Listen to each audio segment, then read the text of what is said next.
My ex-wife and I got divorced months ago. We share custody of our 4 children, male pre-tween, young female child, male preschooler, and female toddler. This is our first Christmas being separated. We'd usually spend the holidays with my side of the family. We checked the schedule, and she's supposed to have the kids during Christmas, all 4 of them, which I thought was unfair to my family and me, especially my mother, since she can't enjoy the holidays without her grandchildren. I called their mom and suggested that she let me have 2 of our children spend Christmas with my family, while she has the other 2. She refused, but I told her it was the best compromise. She said something about not wanting the kids to spend Christmas away from each other, but I explained how miserable my family and I would be this Christmas if none of the kids were around. She said no, and that I needed to prioritize the kids' feelings above mine and my family's, but I told her that this compromise was the best we could come up with. We got into an argument, and she insisted she won't let the kids be separated on Christmas, that if I had an issue with that, then I needed to go to court. So I snapped, and in a moment of anger, told her that no one could tell me when I got to see my kids. I called her bitter and selfish. Then she wished me luck in court and hung up. I tried to call her mother, hoping she'd reason with her, but she instead shamed me for being willing to separate the kids from each other just so I could please my family. She said that her daughter's doing what's best for the kids. My mother's devastated over this and thinks that my ex is being deliberately cruel. It still hasn't been figured out yet, and she's rejecting my calls. Am I the idiot? You are the idiot. 4 kids under 10. Wow, I feel so bad for the ex. You probably made her do everything.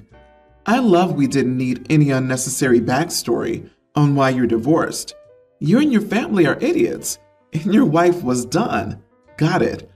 Unfortunately, if your mother at her age and stage of life doesn't recognize that the well-being of the kids, especially during this first holiday season post-divorce, comes first, then she never will, and I'm very afraid you never will either. Sigh. Agreed. Your children are not emotional support animals for your mother. She needs to regulate her emotions, not stamp her feet and declare that Christmas is ruined if she doesn't get her way. I'm assuming care and custody arrangements have already been put in place, and you'll get to see your 4 children during the holidays, just not on Christmas Day specifically. Don't separate your children for selfish reasons. Also, which 2 kids would OP pick to bring? No better way to drive a wedge between siblings than favoritism or the appearance of favoritism.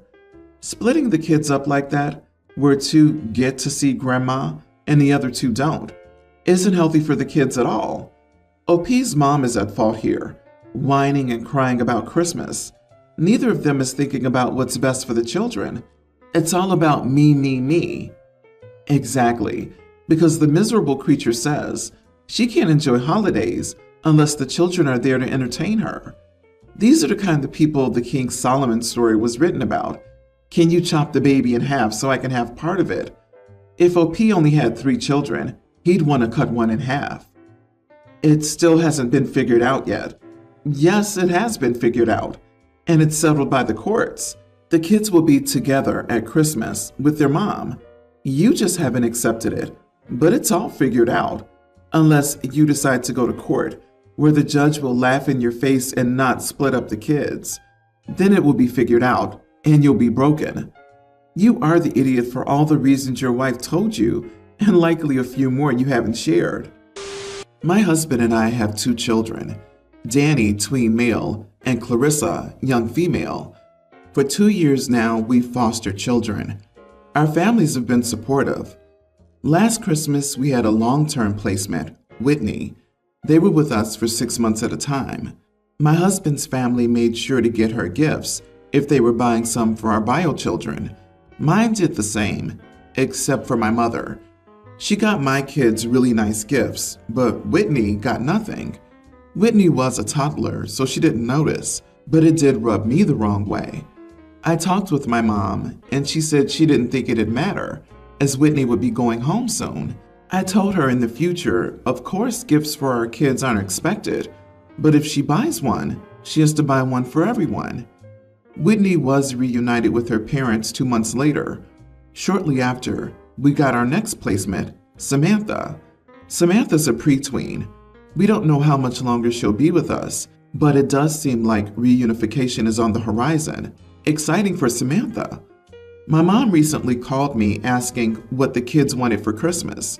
She worded it just like that, not what do Danny and Clarissa, just the kids. I mentioned an idea for each child, including Samantha. She then said, "But she's going home soon." I replied, "Yes, but she'll be with us through the holidays at a minimum, and she's old enough to understand that the other kids are receiving gifts and she's not." My mom kept arguing, and finally, I said I wouldn't accept gifts for Danny and Clarissa. If she shows up with gifts for them, they'll be sent back. My mom told me I was being spiteful. I said I couldn't control her buying gifts for Samantha, but she won't exclude her.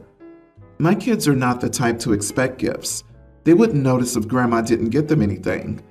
Another relative who usually goes all out was having a hard time last year and didn't get them anything. They didn't say a word, so I know this won't even faze them. This also isn't an issue of money on my mom's end. She admits she could afford to buy Samantha something. My husband is backing me up, but some of my relatives aren't. Am I the idiot? Edit. My mom comes in person to drop off gifts, and she physically passes out the gifts, so it would be obvious if I gave her a gift while my mom excluded her. Not the idiot. And what on earth is wrong with your mother? You have redefined your family, even if temporarily, with these children, and it's not on your mother to decide if they're unworthy of care and respect. Instead, they should get equal treatment from family, as if they were your own flesh and blood. Glad you turned out to be a thoughtful person, despite the mother you have. Here's the deal. Your mother does not approve of you fostering children. She feels it takes away from her grandchildren.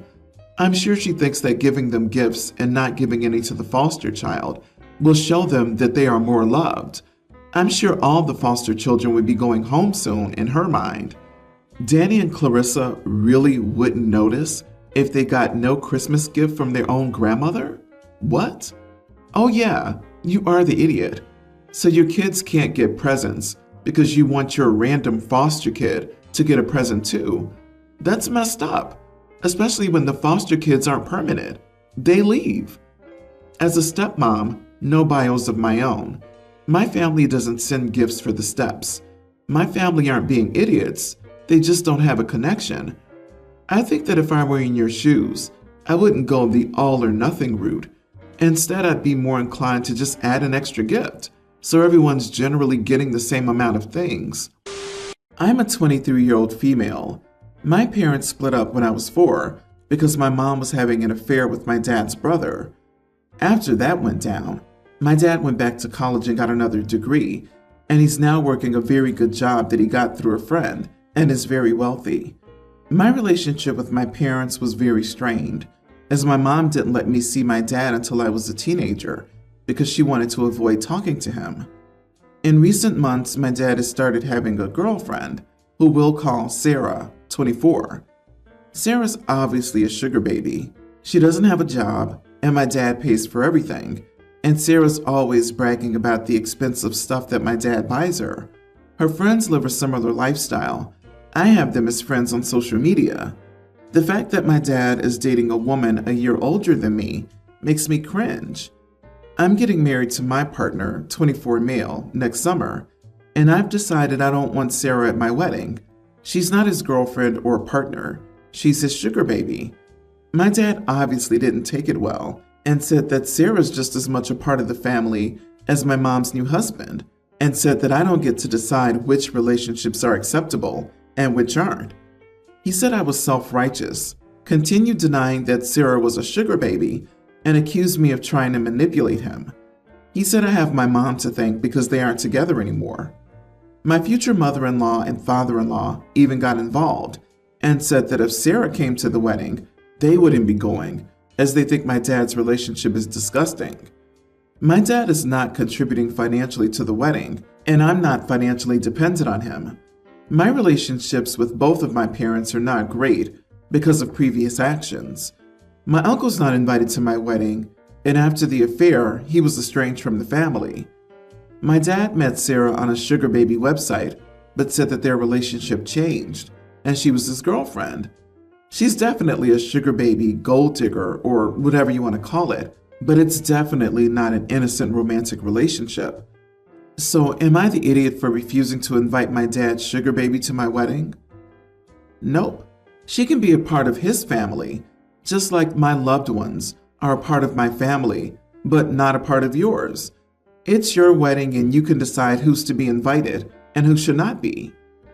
Not the idiot, OP. No need to invite, but be ready for years of sugar drama if you want to remain close to your dad. I also have an alarm bell ringing in my head that Sarah wants to use your wedding as another show-off opportunity, a chance to take selfies or go full influencer mode with her expensive baubles. Your father can deny it until he's blue in the face, but the age gap makes it painfully, glaringly obvious. If that wasn't obvious enough, the fact that she doesn't have a job and is going all influencer style to brag about what she got from your father makes it eye-catchingly obvious. She is a sugar baby. In addition, your future husband's parents can see that Sarah's obviously trouble. They're so repulsed by her that they don't even want to be in any sort of proximity to her, even if it's separated by a crowd at the wedding. They seem to be decent folks with a very active and functional moral compass. I wonder if the dad thinks his girlfriend would still be with him if he was poor, or if he didn't pay for everything. Once the payments stop, she'll be gone and out. He might just be delusional. Sarah's work is still work, but it's super weird and awkward that the client doesn't seem to be aware that he's a client. Awkward. The man needs to get his life together. I'm sorry, but you are the idiot for inviting a cheater, not somebody in a relationship who isn't harming anybody. Your moral compass needs some work. It sounds like your dad may still have issues from being cheated on by his wife and brother. I was cheated on, but if the other person had been my sister, I don't think I'd be the same person I am today. And your mom kept you away from him, even though she was the one at fault. It's your wedding, so you can invite who you want, but I feel for the old man. Indeed, if he never got therapy to deal with that level of betrayal, that might explain why he's trying to push bringing a +1 to your wedding. He doesn't want to show up alone when your mother, the woman who cheated on him, shows up with her happily married husband. So basically, I, 19 female, was having lunch with my friend Sarah, 20 female, her new boyfriend Sam, 21, and a few of our other friends. English isn't my first language, so I do have a bit of an accent when I say certain words, and sometimes I fumble a bit grammatically, but it's never been so bad that no one knew what I was getting at. My friends all know this, and know that if I'm not asking to be corrected and the sentence is understandable, they don't really need to correct me. While talking, Sam noticed that I had an accent, so he asked me where I was from. I said that my dad is from the US, but my mom was from Brazil, so I spoke Portuguese and sometimes Spanish at home, but I only learned how to read and write in English. Sam kinda laughed and then said, "Your mom was from Brazil? How does someone stop being Brazilian? The word you should have used was is." My mom passed away when I was 12. Pretty much everyone at the table, other than Sam, was aware of that, so it got a little awkward and quiet when he corrected me. I shook my head and told him that, no, my mother didn't stop being Brazilian, she just stopped being alive, so that's why I said was. Sarah immediately got kind of angry with me and said that I didn't have to trauma dump at the table just because her boyfriend corrected the word I used in a sentence. I said that I wasn't really trauma dumping, I was just answering his question, but she said that I should have known how awkward it would get when I said something like that, and I should have just moved on without addressing it. Lunch ended early because of the tension, and everyone else was telling me that, yeah, I didn't really have to say it, but also, I really was just responding to what he said to me. Sarah's angry at me though, and I've got no idea how Sam feels about the whole thing because I don't really know him. I wanted to know if I messed up here and if I should apologize. Not the idiot, That's not trauma dumping. Trauma dumping is a consistent pattern of oversharing when one dumps their difficult, stressful, or traumatic feelings on others. You offering a simple explanation is not that. Seriously, he was trying to be smarter than her by correcting her English. She corrected his assumption. A normal reaction is, "I'm sorry," and everyone moves on. OP, I'm sorry for your loss, and I'm sorry that you have a friend who is more interested in covering for her boyfriend's inexcusable rudeness than she is comforting you. Geez, with friends like these, who needs enemies? My biggest pregnancy craving right now is chocolate cake. We didn't have any left, and my husband was on an important call, so I asked my brother-in-law if he could get it for me, as my husband doesn't think I should be driving or going out late at night alone. When I asked, he was spending time with his girlfriend, so after he left, she was annoyed at me for interrupting them. She said I was rude and I should have gotten the cake myself, or asked somebody else since they were busy, and my brother-in-law wasn't my errand boy. I explained why I didn't go myself, but she said I was just making excuses. Am I the idiot? Edit. I'm 7 months pregnant. They were watching TV, and my husband could be on calls for hours, so I asked his brother. It's like a 5 to 10 minute drive. I could have waited, but I thought I would ask and see if he could get it. If he couldn't, I would have just waited for my husband to go. Well, you have to admit it. You were pretty rude to interrupt someone's date because you wanted cake. I believe you can download apps that deliver food instead of inconveniencing other people. You are the idiot. Also, pregnancy is not a disability. I don't understand this trend of pregnant women who act like they can't do things for themselves. I see a lot of this, like the pregnant woman who ate her sister-in-law's diabetic gummy bears when she could have just gotten some for herself. I wasn't like that when I was pregnant, but I know many pregnant women act entitled to having people do things for them. Who cares if OP is craving chocolate cake? Why can't she get some for herself? But OP would have to wait for 10 minutes, or maybe even 30 minutes for her husband to get off of his call. Gasp! She's pregnant and has a craving. Pregnant women can't go out alone. It's like a disease. I've been pregnant twice, and pregnancy cravings can wait. They aren't a huge deal to resolve right away, if at all. Unfortunately, she seems to lack patience. I never in my adult life asked someone to go out at night to buy me an immediate cake. That just seems like something a toddler would do. Disagree. OP is not the idiot. Everyone is ridiculous. She didn't force him to go, and he was at OP's house. The girlfriend could have gone with him. People aren't idiots for asking for favors. They're idiots when they demand, which OP did not. If he wanted to spend uninterrupted time with his girlfriend, he should go to his own house. Holy crap.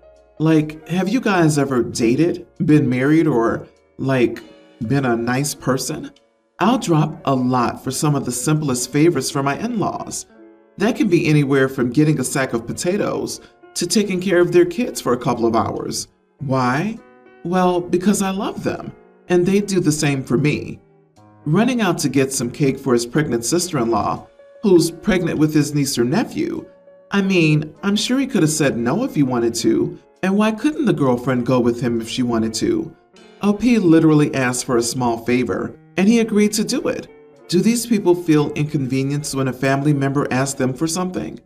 Geez, this thread is hypercritical towards pregnant women.